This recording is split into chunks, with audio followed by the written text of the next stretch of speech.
Allez, on a toujours le sourire, il fait beau, il fait chaud, ça sent bon le sable chaud, je vous l'ai dit ce matin, mais en tous les cas, quand on a beaucoup de vent et qu'on n'a pas vu la couleur du sable, on est là toujours sur le bateau de la Live Prod, on est en train de finir ces huitièmes de finale, on attaque les quarts de finale Challenge Cup avec deux matchs que je vais te laisser présenter, Philippe. Alors sur le terrain A, Monaco rencontre Mereuil, et sur le terrain B, le FC Martigues rencontre Ernolsheim. Voilà. Puis sur le terrain C, ça sera le S6 qui jouera contre le S. Et puis sur le terrain D, ça sera les Cannetois contre Bel Air, Anne Bel Air qui est toujours fidèle et qui sera là donc dans ces quarts de finale. C'est commencé les matchs d'ailleurs, vous pouvez le voir à l'écran, chers internautes, si vous nous rejoignez. Si vous êtes connectés, vous avez eu raison de le faire. On a passé une excellente journée, les partenaires ont répondu présent. Et là, on a passé un excellent moment de foot avec ces U11 élites retransmis en direct pour la première fois grâce à nos moyens de caméra multicaméra disposés tout au long de ces deux terrains et de notre compétence en termes de reproduction d'images qui est faite à l'instant T. Le direct live.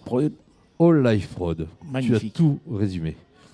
Voilà, on a assisté à deux premiers matchs tout à l'heure, les deux derniers de la huitième de finale qui étaient intéressants, avec des tirs au but qui ont départagé deux équipes.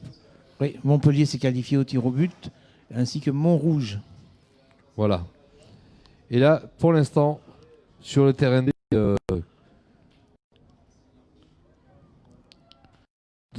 position particulière, pas de but en tous les cas. En tout cas, c'est une grande fierté pour des petits comme le club de Mereuil qui affrontent Monaco. C'est toujours gratifiant pour ces petites équipes qui n'ont pas l'habitude de sortir du 10. Voilà, et puis un match un peu plus compliqué parce que c'est Istres contre Toulon, deux équipes qui ont un niveau quand même assez proche. Oui, qui aurait dû être dans l'autre tableau, mais bon, seul le résultat compte. Voilà, et puis sur le terrain A. Oui, toujours Monaco-Mereuil. Les petits de Mereuil qui se défendent bien. Je les aime bien, ces petits. Il y a l'âme du paternalisme derrière cette phrase. Oui, peut-être parce que je connais bien le président de Mereuil, Éric Hugon, qui est une grande figure du football provençal il y a quelques années, et qui est président du club de Mereuil maintenant. Ouais, et puis moi je les aime bien parce que comme j'habite à Aix, ils sont à côté. Mereuil, c'est un village que je connais bien. Et puis ils ont un très bon éducateur, Jean-Bernard Barsotti, dont le fils joue en National 2 à Furiani. Furiani, à Bastia. D'ailleurs, il y avait un très très bon joueur de foot à l'époque qui s'appelait Claude Papy. Ouais. Qui avait fait les Coupes d'Europe, tu te rappelles? Bien sûr, la finale de la Coupe d'Europe avec Bastia. Larios. Il y a un but. Sur le terrain C. Sur le terrain C. Sur le terrain C qui oppose. Qui oppose deux équipes. Qui oppose Istres contre Toulon. Et c'est Istres qui a marqué. Contre Toulon. Mets-toi là.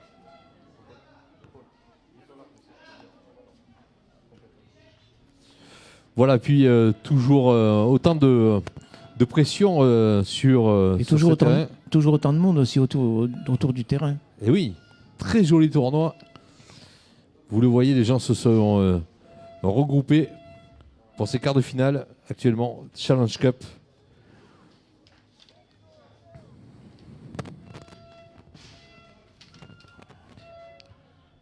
Et pour l'instant, nous avons eu un seul but à vous annoncer.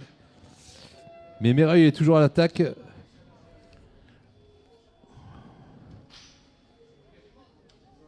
Devant une équipe de Monaco qui les laisse venir un peu.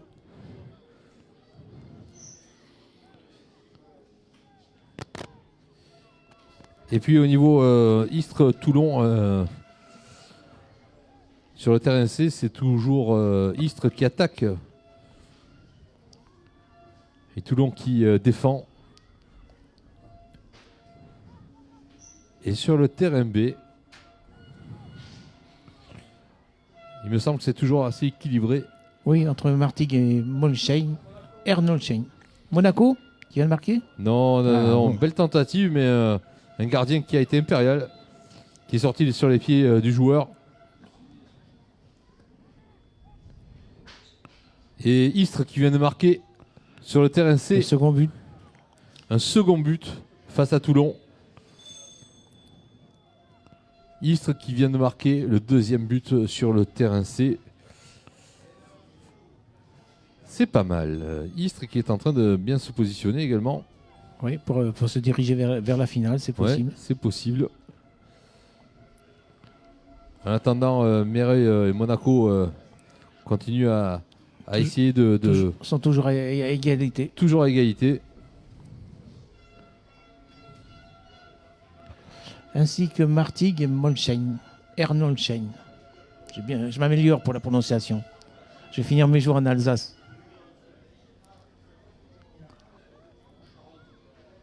Ça joue des U11 plein de volonté, plein de compétition, plein de jus. Plein de jus.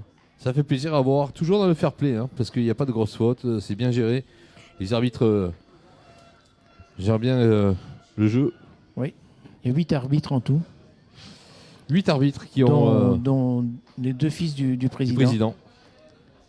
Pascal Goncalves. Qui était avec nous tout à l'heure et qui parlait des 110 ans du club. Il ne faut pas l'oublier, c'est 110 ans. Important pour un club comme Foss de le fêter dignement. Oui, c'est un des plus anciens clubs du district. Hein. Oh, but magnifique sur le terrain C. But encore une fois pour Istres. Oui. Ce qui fait un score de 3-0. 3-0. Pour Istres. Et puis le vent est toujours aussi violent, aussi présent, hein, puisqu'on le voit sur chaque action. Et Monaco qui attaque devant Mereuil. Et le gardien de Mereuil qui relance la main directement sur le numéro 10 qui va relancer son équipe. Possession du ballon de Mereuil pour l'instant qui passe une vitesse supérieure, qui accélère face à Monaco. Et le gardien monégasque qui se couche et qui intervient sur cette action. Rapidement menée par Mereuil. On a pu une petite faute, un petit blessé, mais ça va côté bouger côté istréen. Rien de grave apparemment. Mais il va souffler un petit peu sur le banc de touche. Exactement, qui va laisser sa place. À un copain. Et puis Mereuil qui remonte le ballon face à Monaco. On voit de petits gestes techniques très intéressants, des ballons en profondeur, des passements de jambes.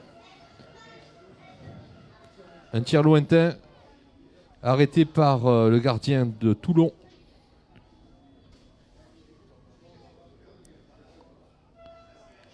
Un multiplex que nous faisons vivre en direct. Et puis un tir de Mereuil qui a été contré au dernier moment.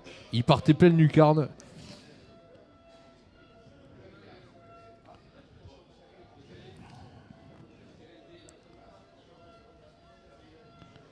Terrain D. Il y a un blessé apparemment sur le terrain D qui s'est blessé sur l'action, le numéro 10. Gardien.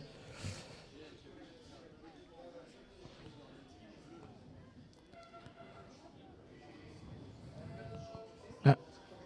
On demande un changement. Un changement qui va être effectué avec le Han Bel-Air, ce club qui vient chaque année et qui répond présent. Et qui attaque sur le terrain D. Et puis une contre-attaque fulgurante là, de Monaco face à Mereuil qui s'est découvert. Et le Monégasque en profite pour prendre le ballon, mais une sortie très belle sortie du gardien de Mereuil. Bien menée par le gardien, et ce qui permet à Mereuil de se dégager. Et un dégagement également sur les 6 mètres pour Istres.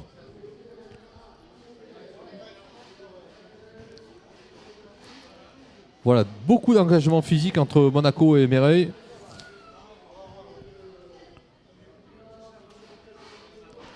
Et Toulon qui fait de la résistance toujours face à Istres qui oui, comme vous l'avez annoncé, les organismes ont beaucoup souffert déjà depuis le début du tournoi.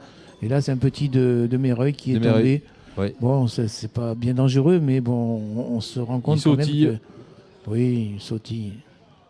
Bon, Istres attaque toujours. Toulon contre-attaque avec une bonne tentative, mais qui échouera devant le gardien. Et quant à Mereuil qui remonte le ballon.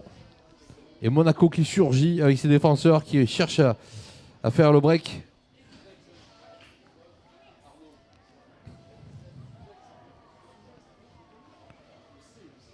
Monaco, qui pour l'instant attaque mais n'arrive pas à dépasser. Apparemment, Martigues vient de marquer un but contre Molsheim, Ernolsheim. C'est pas apparemment, c'est un but, effectivement. La balle est au centre. 1-0 pour Martigues.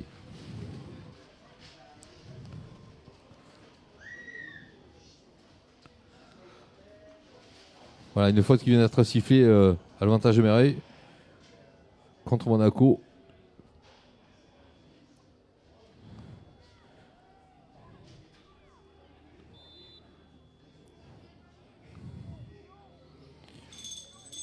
Il y a un but. Un but sur le terrain D. Un but sur le terrain D. Un but de nos amis de Ham Bel-Air qui viennent de marquer. Un club ami qui nous arrive tout droit. Du Sénégal. Du Sénégal, oui. Tout à fait. Ils étaient avec nous hier soir. On les a salués lors de leur présentation, de leur arrivée. Ils viennent chaque année. Et vous les voyez, ils sont en bonne place. Hein. Il n'y a plus que sur le terrain A qu'il y a du suspense, puisque Mereuil et Monaco sont toujours à égalité 0-0. Voilà. On vous rappelle que sur le terrain B, Martigues mène 1-0, que Istres mène 3-0 contre Toulon. Voilà, et que Anne Belair vient de marquer un but face au Cannetois. Voilà, Monaco qui cherche à faire le hold-up, mais pour l'instant, Mereuil résiste. Il ne mérite pas particulièrement la... Non, Mereuil qui résiste de manière plus qu'héroïque, puisque à la fois ils résistent et à la fois ils construisent. Oui, c'est ça, c'est ce que j'allais dire. Ils construisent bien, ils repartent, ils ne jettent pas le ballon n'importe où. Franchement, c'est... Il y a un but qui est passé qui a frôlé. Ça a frôlé, mais c'est pas de but à Martigues. Belle parade du gardien de Toulon sur un tir istréen.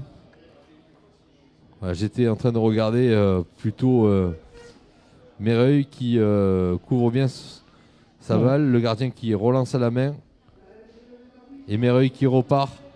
Et c'est terminé sur toutes les... Et c'est terminé. Un match nul donc entre Mereuil et Monaco. Et qualification donc de Martigues, Istres et Anne Belair. Voilà, donc tir au but que nous allons découvrir entre Monaco et Mereuil. Qualification de Istres, Anne Belair et Martigues. Voilà, nous sommes toujours un peu en direct. On va faire un petit break de 2 minutes, le temps des pénaltys, pour vous garder le suspense jusqu'à la fin. Internautes, et nous nous retrouvons d'ici 2 minutes. On va passer à l'autre quart de finale que nous verrons sur les 4 terrains avec la Champions Cup, le Challenge Champions Cup en quart de finale. Ça sera juste après. 2 minutes de pause et on se retrouve juste après.